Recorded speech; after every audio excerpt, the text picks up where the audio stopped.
ನಿನ್ನೆ ಕುಚ್ಚಲಕ್ಕಿ ಗಂಜಿ ಜೊತೆ ಇಟ್ಟಿರುವಂತಹ ಸೈಡ್ ಡಿಶ್ ಕೆಂಪು ಚಟ್ನಿನ ತುಂಬ ಜನ ಕೇಳಿದರು. ಮಂಗಳೂರು ಕಡೆ ಮಾಡುವಂಥ ಈ ಸ್ಪೆಷಲ್ ಕಾಯಿ ಕೆಂಪು ಚಟ್ನಿನ ಹೇಗೆ ಮಾಡೋದು ಅಂತ ಇವತ್ತಿನ ವಿಡಿಯೋದಲ್ಲಿ ಹೇಳ್ತಾ ಇದ್ದೀನಿ. ಹಲೋ ನಮಸ್ತೆ, ಹೇಗಿದ್ರು ಎಲ್ಲರೂ?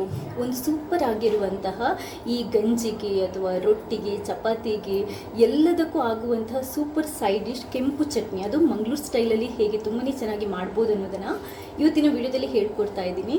ನಿನ್ನೆ ಕುಚ್ಚಲಕ್ಕಿ ಗಂಜಿ ರೆಸಿಪಿ ಹಾಕಿದ ನಂತರ ಅದರ ಸೈಡ್ ಡಿಶ್ ಚಟ್ನಿ ರೆಸಿಪಿ ಕೂಡ ಹಾಕಿ ಅಂತ ತುಂಬ ಜನ ಕೇಳಿದರು. ಅವರಿಗೋಸ್ಕರ ಈ ರೆಸಿಪಿ ಹಾಕ್ತಾ ಇದ್ದೀನಿ. ವಿಡಿಯೋನ ನೋಡಿ ಖಂಡಿತವಾಗ್ಲೂ ನಿಮಗೆ ತುಂಬ ಇಷ್ಟ ಆಗುತ್ತೆ. ಹಾಗೆಯೇ ಇಲ್ಲಿ ತನಕ ನೀವು ಯಾರಾದರೂ ನನ್ನ ಚಾನಲ್ಗೆ ಸಬ್ಸ್ಕ್ರೈಬ್ ಆಗಿಲ್ಲದಿದ್ದರೆ ಸಬ್ಸ್ಕ್ರೈಬ್ ಆಗಿ ನನ್ನ ವೀಡಿಯೋಸ್ನ ನೋಡಿ, ಲೈಕ್ ಮಾಡಿ, ಶೇರ್ ಮಾಡಿ, ನನ್ನ ಈ ಪ್ರಯತ್ನನ ಸಪೋರ್ಟ್ ಮಾಡಿ. ಥ್ಯಾಂಕ್ಸ್ ಎಲ್ರಿಗೂ. ಮಂಗಳೂರು ಕಡೆ ಮಾಡುವಂಥ ಈ ಸೂಪರ್ ಕೆಂಪು ಚಟ್ನಿ, ಕಾಯಿ ಕೆಂಪು ಚಟ್ನಿನ ಮಾಡಲಿಕ್ಕೆ ಸ್ಟವ್ನಲ್ಲಿ ಒಂದು ಬಾಣಲೆ ಇಟ್ಟು 2 ಸ್ಪೂನಷ್ಟು ಕೊಕೊನಟ್ ಆಯಿಲನ್ನು ಹಾಕ್ಕೊಂಡಿದ್ದೀನಿ. ಕುಕ್ಕಿಂಗ್ ಆಯಿಲ್ ಇದು, ನೀವು ಬೇರೆ ಕುಕ್ಕಿಂಗ್ ಆಯಿಲ್ ಬೇಕಾದರೂ ಹಾಕೋಬೋದು.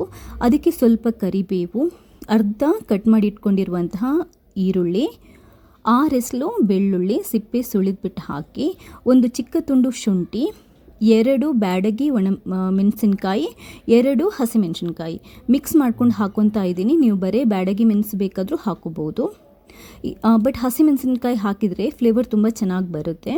ಇದನ್ನ ಲೈಟಾಗಿ ಹುರಿದುಕೊಂಡು ಈರುಳ್ಳಿ ಕಲರ್ ಚೇಂಜ್ ಆದ ನಂತರ ಇವಾಗ 2 ಮುಷ್ಟಿ, ಕರೆಕ್ಟಾಗಿ 2 ಮುಷ್ಟಿಯಷ್ಟು ತುರಿದಿಟ್ಟಿರುವಂತಹ ಕಾಯಿಯನ್ನು ಹಾಕ್ತಾ ಇದ್ದೀನಿ, ತೆಂಗಿನಕಾಯಿಯನ್ನು ಹಾಕ್ತಾ ಇದ್ದೀನಿ.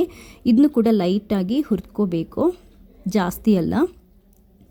ಅದಾದ ನಂತರ ಸ್ಟವ್ ಬಂದ್ ಮಾಡಿ ಇದು ತಣ್ಣಗಾದ ನಂತರ ಮಿಕ್ಸಿಗೆ ಹಾಕಿ ನಾವು ರುಬ್ಬಬೇಕಾಗುತ್ತೆ. ರುಬ್ಬೋಕ್ಕಿಂತ ಮುಂಚೆ ರುಚಿಗೆ ಎಷ್ಟು ಬೇಕೋ ಅಷ್ಟು ಉಪ್ಪು, ನಾನೊಂದು 3/4 ಸ್ಪೂನಷ್ಟು ಕಲ್ಲುಪ್ಪು, ಒಂದಿಷ್ಟು ಅಂದರೆ ಸ್ವಲ್ಪ ಹುಣಸೆಹಣ್ಣು ಹಾಕಿ ಫಸ್ಟ್ ಇದನ್ನ ಪುಡಿ ಮಾಡ್ಕೋಬೇಕಿದ್ರೆ 2-3 ಸ್ಪೂನು ನೀರು ಹಾಕ್ಕೊಂಡು ಮಿಕ್ಸಿ ಮಾಡ್ಕೊಳ್ಳೋಣ. ಒಂದು ರೌಂಡ್ ಗ್ರೈಂಡ್ ಮಾಡಿದ್ದೇನೆ ನೋಡಿ, ಎಲ್ಲ ಪುಡಿಯಾಗಿದೆ ಇಂಗ್ರೀಡಿಯೆಂಟ್ಸ್ ಎಲ್ಲ. ಇಷ್ಟು ಸಾಕಾಗಲ್ಲ, ಇದು ಇನ್ನೂ ಸ್ವಲ್ಪ ನೈಸ್ ಆಗಬೇಕು. ಇವಾಗೊಂದು ಬರೀ ಅರ್ಧ ಕಪ್ಪಷ್ಟು ನೀರು ಹಾಕಿ ನಾನು ಮತ್ತೆ ಇದನ್ನ ನೈಸಾಗಿ ಗ್ರೈಂಡ್ ಮಾಡ್ತಾ ಇದ್ದೀನಿ. ಇವಾಗ ನೋಡಿ ಪರ್ಫೆಕ್ಟ್ ಆಗಿರುವಂತಹ ನಮಗೆ ಚಟ್ನಿ ರೆಡಿಯಾಗಿದೆ.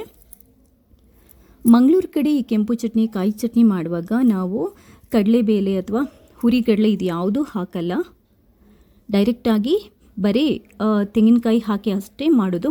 ಬಟ್ ಇದು ಎಷ್ಟು ರುಚಿಯಲ್ಲಿ ಚೆನ್ನಾಗಿರುತ್ತೆ ಅಂತಂದರೆ ಗಂಜಿ ಜೊತೆನೂ ಓಕೆ, ರೊಟ್ಟಿಗೆ, ಚಪಾತಿಗೆ ಅಥವಾ ನಿಮಗೆ ಏನೇ ಸೈಡ್ ಡಿಶ್ ಆಗಿ ಎಲ್ಲದಕ್ಕೂ ತುಂಬಾ ಚೆನ್ನಾಗಿರುತ್ತೆ.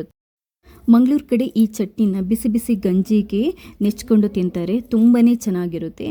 ಇದು ಚಟ್ನಿ ಆದ ನಂತರ ಇದಕ್ಕೆ ಸಾಸಿವೆ, 1 ಒಣಮೆಣಸಿನ್ಕಾಯಿ, ಸ್ವಲ್ಪ ಕರಿ ಲೀವ್ಸನ್ನು ಹಾಕ್ಕೊಂಡು ಒಗ್ಗರಣೆ ಹಾಕೋಬೋದು. ನಾನು ಕುಕ್ಕಿಂಗ್ ಆಯಿಲ್ ಕೊಕೊನಟ್ ಆಯಿಲೇ ತಗೊಂಡಿದ್ದೀನಿ.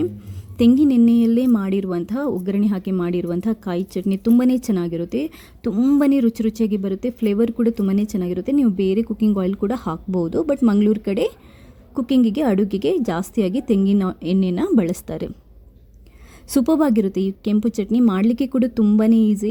ರೊಟ್ಟಿಗೆ ಮತ್ತು ಗಂಜಿಗೆ ಸೂಪರ್ ಆಗಿರುತ್ತೆ, ರೊಟ್ಟಿಗಂತೂ ಫಸ್ಟ್ ಕ್ಲಾಸ್ ಆಗಿರುತ್ತೆ. ಒಂದ್ಸರಿ ನೀವು ಈ ರೆಸಿಪಿನ ಮಾಡಿ ನನಗೆ ನಿಮ್ಮ ಫೀಡ್ಬ್ಯಾಕ್ನ ತಿಳಿಸಿ. ನನ್ನ ಇವತ್ತಿನ ಈ ರೆಸಿಪಿ ನಿಮಗೆ ಇಷ್ಟ ಆಗಿದ್ದಲ್ಲಿ ಲೈಕ್ ಮಾಡಿ, ಹಾಗೆಯೇ ಎಲ್ರಿಗೂ ಶೇರ್ ಮಾಡಿ. ಇಲ್ಲಿ ತನಕ ನೀವು ಯಾರಾದರೂ ನನ್ನ ಚಾನಲ್ಗೆ ಸಬ್ಸ್ಕ್ರೈಬ್ ಆಗಿಲ್ಲದಿದ್ದರೆ ಸಬ್ಸ್ಕ್ರೈಬ್ ಆಗಿ, ನನ್ನ ಎಲ್ಲ ವೀಡಿಯೋಸ್ನ ನೋಡಿ, ಲೈಕ್ ಮಾಡಿ, ಶೇರ್ ಮಾಡಿ, ನನ್ನ ಈ ಪ್ರಯತ್ನನ ಸಪೋರ್ಟ್ ಮಾಡ್ತಾನೆ ಇರಿ. ಥ್ಯಾಂಕ್ಸ್ ಎಲ್ರಿಗೂ.